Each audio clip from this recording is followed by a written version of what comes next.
Hello, welcome to day 29 of the Gym Tang 30-day challenge. There really wasn't much going on in the past 2 days, 28 and 29. It was mostly just about, wow, you did it. And I didn't optimize your algorithm, and frankly, I don't really feel like I improved my content, like, at all, but it still was a good experience to just talk and put stuff out there. I like journaling. I think like journaling. I don't really think a personal diary, but just having conversations is good. I was out late today. I actually did nothing but a bunch of talking. Um, I was at that research symposium for 4 hours. I had like a 2 hour meeting somehow at the start of the day. Went very, very fucking odd. It was so funny that one of our PIs, we did like multi-turn self-correction on him, and he was like, no, I definitely wouldn't do this idea. And then like later we just rehashed the idea. It's like, you know what, you can do it. All right. And I never said that this is something that you can't do. It's just something that you shouldn't do. It's like, there's, this thing, self-correction, it just never works out. But, here's this other team that's doing self-correction, and it actually has shown there to be results. So you can't say that it never works out. I'm like, what the fuck? So smart dude, but just not great at articulating his thoughts. Like I don't, I don't know if y'all care, but there's a thing about like LLMs. Like if you ask it like, "Are you sure?"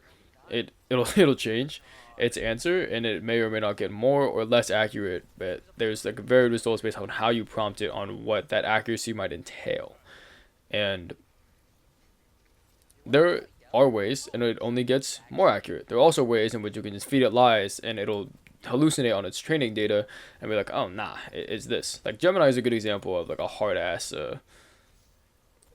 AI. Like it'll be like, nah, you're wrong. Like first, like you gotta stop being stupid. Like it'll just say it to your face.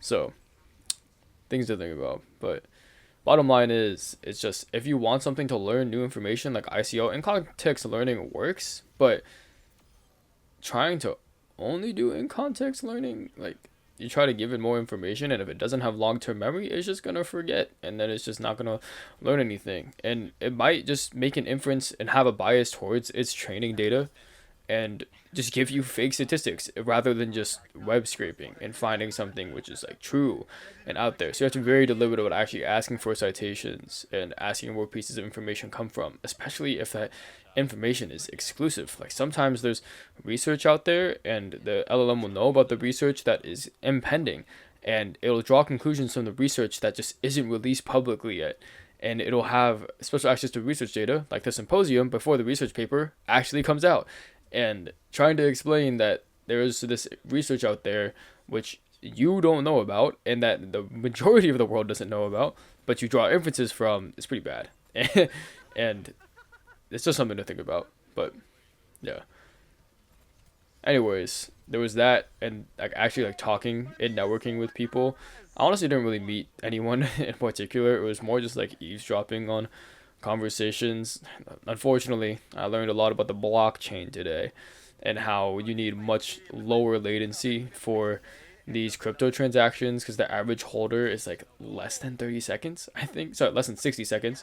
So you trade a lot faster than you would on a platform like Robinhood. It's just the infrastructural demands are way different. And, I always love listening to a well articulated Indian give out their thoughts. And they speak very well. People like to make fun of the accent, but like genuinely good speakers. It's just sometimes they come off a little soft. And if they spend around too much time around those Californians and SF, they say like a lot. It's very, very unfortunate. But yeah. So in terms of general life check-in, I'm functioning off of a Celsius and an emergency for most of my day. I went out, I did the research, I had research in the morning, I got some research done on during the symposium. Actually, like it is a lot of yap. I transcribed all of it. I'm gonna have feed it to my club members, but man, is it like dense material, and it is hard not only to just maintain focus in general, but to also just get past all of the jargon and all of the past context, because they don't really give a lot, but they do a really great job at keeping things particularly simple. It's just the fact that they have like very thick accents, and you're just like, oh, I have no clue what that word might have been, but I could draw an inference if I maybe knew a little bit more about the subject matter, and which I didn't. There's a like a recursive workflow called like Roma, and it performs pretty well. And it was all about like open source, so contributions to open source learning, which I think is great.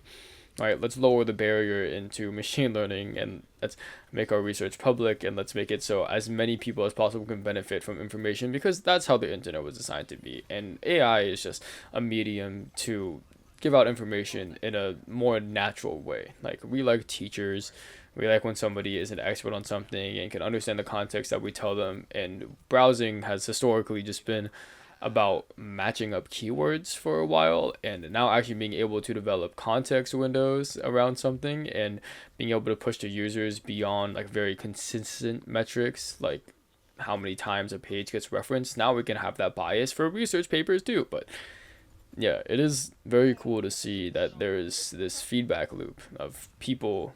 Well, I guess I should say there's this collaboration where people make data sets, the data sets get very well referenced, people make models, the models need even more data or better data, and then more people meet the demands of the data.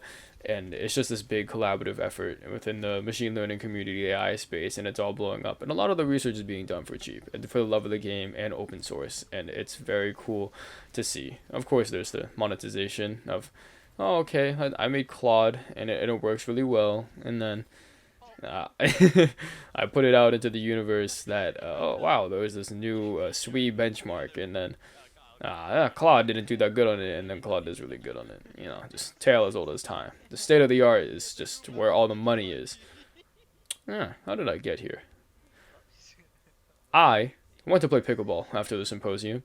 Picked up a friend that I haven't seen in a while. Found out that he's just very unemployed, just does absolutely fucking nothing all day. And it was really nice to catch up with him. We were playing pickleball. We actually broke a pickleball paddle. That was generational.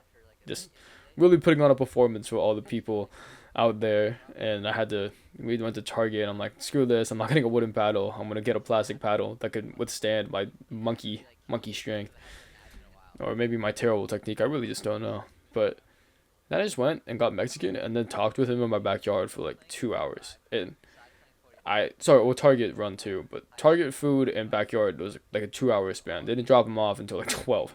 And it's something to think about for me, where I'm like, wow, I really just value having a good conversation with someone. And we were just shitting on people and in general, and there's this idea, I'm like, I'm gonna hate on this person, and this other person's gonna be like, man, I don't hate this person because they changed, but I've not talked to them because I hate them. So I'm just gonna hold on to that hate until they prove me otherwise, and that's a very natural thing to do, right? It's like, why would I assume that somebody would be better than they are unless they show me? You not only need to say like sorry, but you also need to be actionable behind it, and I feel like that's something that like some people might not know, you know. And you have that person that are always apologizing for something and their shit, and they give themselves so much patience and tolerance, but they're just not improving. I'm like, I get that change is hard, and you're not gonna see results right away. Like, the human body rewards consistency and discipline, and it's cool to have hobbies, but if you have like 5 million hobbies, you don't commit to any of them. Like, you can call it ADHD, I call it being lazy, but damn, gotta pick something, and you gotta be able to hold yourself to a certain standard to actually push for something that you want in your life, right? Like, Rome wasn't built in a day. Just that kind of thing.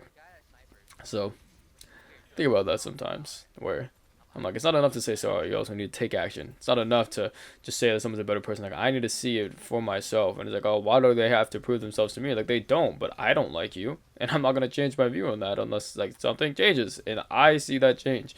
That thing's hot. Hey, listen to them. Like, they know what it's talking about. Like, that thing's hot, but you still might hover your hand over it and be like, oh, wow, that's hot. So, just something about humans. Experiences are not real unless we experience them ourselves. And we don't really understand our consciousness. You push that consciousness onto someone, and you're like, oh, I don't really get it. But if I can experience it for myself, I know it's real. But unless I live your lived experience, I don't really understand it. And I feel like people don't give each other enough grace for that concept just as an idea. It's like, I was listening to these people talk about blockchain. I've not even used Robinhood. I don't invest. I'm poor. And hearing them talk about that, I'm like, I do not feel confident enough to contribute to this conversation because I don't have enough prior knowledge. And that's one of those things where I value curiosity as a principle, where it's just like you should just learn information for the love of learning it, because you don't know when it's going to be useful, and like that's not a great basis to learn information off of, but people are really good at pattern recognition. And if you just expose yourself to more patterns, maybe you'll be even smarter in general. You'll be able to make better inferences. Inferences are valuable, right? If there's somebody who's really good at predicting the stock market, then they get a lot of money, right? Wall Street loves those people. So, just context that it's not limited to it is business, but it is not limited to just statistics where you take a number based off of population, you make a generalization, and you try to predict something that's going to happen, probability in future. Like everybody wants to do that. Everybody wants to know how the market is moving. Everybody wants to know what the next best move for their business is. Everybody wants to know what's the probable play, what's a safe play, what the risk is, and how you can build off of that to reap a potential reward.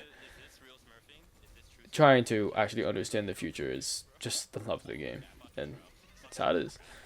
But yeah, very, very, very valuable skill. Not only to be knowledgeable, but also to be knowledgeable and be able to apply that knowledge accurately. So, whole lot of ramble today. But I was doing that thing where you just like shit all over the people that used to be in your high school. And I was talking with a friend, European, French even, and he just always was a very honest and upstanding guy, and it's always something that I valued about him, and it's something that I value about him because it's what I do. I don't know if you guys can tell, but I don't really hold back my words. I kind of just say shit, and I always took that as like a source of pride. Not only my family, maybe it's kind of weird that I cuss around my family and talk about some raunchy things, but my family's cool with it. They raised me to be cool with it, and I like being able to be very open and vulnerable with my family. And I always thought it made me a stronger, more integral person to get honest feedback and critiques. Like I was complaining about my body earlier today. I lost a lot of weight, and my mom was like, just roasted the shit out of me. It's like you worry so much about your body. It's like you eat food, you exercise, like you do what you can. I'm like the weight doesn't matter as much as your actions. Like the weight comes and goes. I'm like, damn, bruh. Like as long as you're, strong and functional, and you don't like damage your growth plate or slip a disc, it's just not a problem. So I don't know, man. But getting back to this French guy, it was just such. I don't like people were like, oh, they were a breath of French air. It was just nice to catch up and talk with someone who has that same expectation of not only holding other people to a high standard, but holding themselves to a very high standard, and also having that transparency with someone. It's comforting to be within the same window. Like people are like, oh, like it's so fake, it's so disingenuous. Everybody's putting up a front, man. If you went to your career counselor and they just told you like, yeah, you fucking suck, like man, that just doesn't feel good. And I played this dangerous game of I want to discourage the behavior that I don't want to see, like losing, but I also want to encourage people to try and not be scared of failure. So they shouldn't just be focused so much on this negative feedback loop. They need to know that it's actionable, that it's there for a reason. And it's just a struggle for teaching too. So like really bad behavior, you openly discourage, but trying your best, you do encourage that, even if you want to push them away from failure. You don't want your kid to continue to fail. You want that kid to grow from that failure though. And you want them to be okay with failing, but you don't want them to welcome it. And that's just a difficult thing to wrap your head around, especially if you are very young. And people are still dealing with that. I still don't know what's the best way to really help people manage that. And it's not my obligation to help them, but frankly, it's something that I need to do for myself because I'm in a position of power. I give advice to people. So that's my food for thought. That's my daily crash out. Hashing out all these ideas tomorrow. I'll have some free time. But yeah, big research day. Lots of work to get done. Be hype. And I will see you all tomorrow for our very last day. I'm just going to let that one sink in.